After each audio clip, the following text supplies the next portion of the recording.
Hello friends, hello my little champs, my sunshine. कैसे हैं आप सब लोग? आई होप आप सब लोग मज़े में होंगे। तो इसी के साथ आपका एक बार फिर से स्वागत है मेरे और आपके अपने यूट्यूब चैनल प्रिंस सर की पाठशाला में। तो गाइस, जैसे कि मैंने आपसे पहले प्रॉमिस किया था कि मैं पर डे अपने इस चैनल पर कोई ना कोई एजुकेशनल वीडियो अपलोड करूँगा। तो उसी सीरीज़ में आज साइंस फैक्ट की सीरीज़ मैंने ली है और साइंस फैक्ट के अंदर टॉपिक लिया है मैंने science facts about human body and things everyone should know. ऐसी चीज़ें जो मोस्टली प्रत्येक व्यक्ति को जानना होना चाहिए। सो पहले मैं आपको उसमें बताता हूँ ब्लड प्रेशर के बारे में। तो ब्लड प्रेशर को जब ना मेज़रमेंट करते हैं हम लोग तो हाई और लो दो कैटेगरी में करते हैं। तो the fit persons blood pressure should be 120 and 80 millimeter of mercury. It means the unit to measure the blood pressure is millimeter of mercury. उसके बाद नेक्स्ट टॉपिक आता है हमारा पल्स, जिसको हम हार्ट रेट बोलते हैं।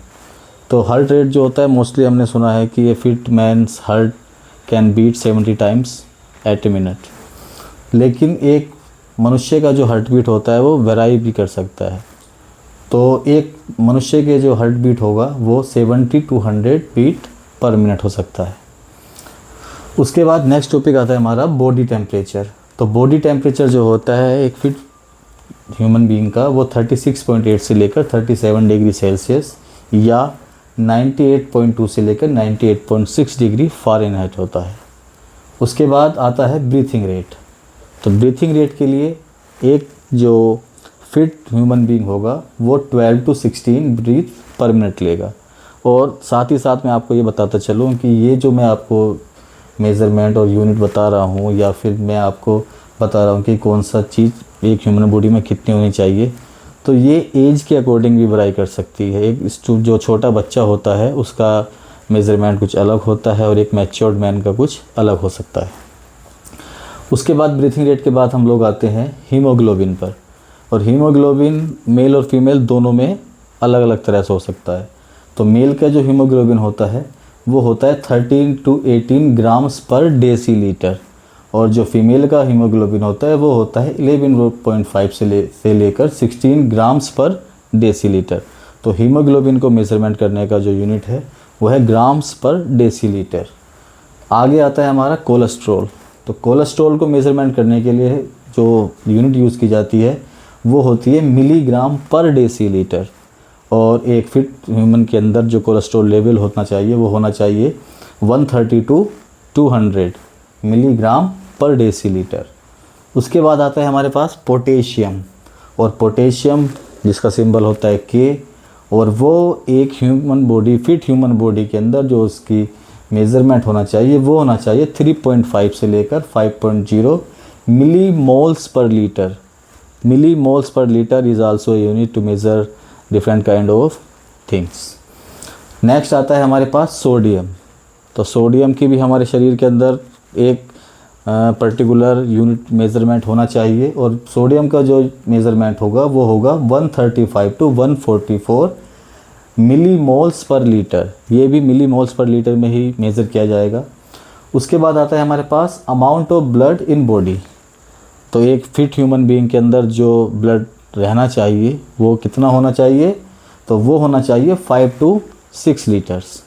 तो 5 to 6 litre is blood is enough for a healthy human being. उसके बाद आता है हमारे पास blood sugar. Fasting means without eating anything, it means in the morning time. तो ब्लड शुगर जो होना चाहिए हमारे लिए चिल्ड्रन के लिए होना चाहिए 70 to 130 मिलीग्राम्स पर decilitre. It means we can measure the blood sugar in milligrams per deciliter। और एडल्ट्स के लिए इट मीन्स मैच्योर्ड पर्सन के लिए जो ब्लड शुगर लेवल होना चाहिए वो होना चाहिए 70 to 115 मिलीग्राम पर डेसीलीटर। ओके। उसके बाद नेक्स्ट आता है हमारे पास आयरन। और आयरन को भी हम लोग जब मेज़र करेंगे तो आयरन का जो मेज़रमेंट होगा वो होगा 8 to 15 माइक्रोग्राम्स पर डेसीलीटर। इसका जो यूनिट है मैं आपको फिर से बताता चलूँ, माइक्रोग्राम्स पर डेसीलीटर। उसके बाद नेक्स्ट आता है हमारे पास वाइट ब्लड सेल्स, वाइट बीसीज को बोलते हैं हम लोग। तो ये जो हमारी बॉडी के अंदर होना चाहिए, ये होना चाहिए हमारे पास 4000 to 11000। और ये जो हमारे पास यूनिट दे रखी है इसको बोलते हैं माइक्रोलीटर। ये जो मैंने सिंबल बनाया है, ये सिंबल हमारे पास है माइक्रोलीटर का। तो वाइट ब्लड सेल्स की जो क्वांटिटी एक ह्यूमन बीइंग के अंदर होनी चाहिए वो 4000 to 11000 सेल्स पर माइक्रोलीटर में होनी चाहिए। उसके बाद आते हैं हमारे पास प्लेटलेट्स।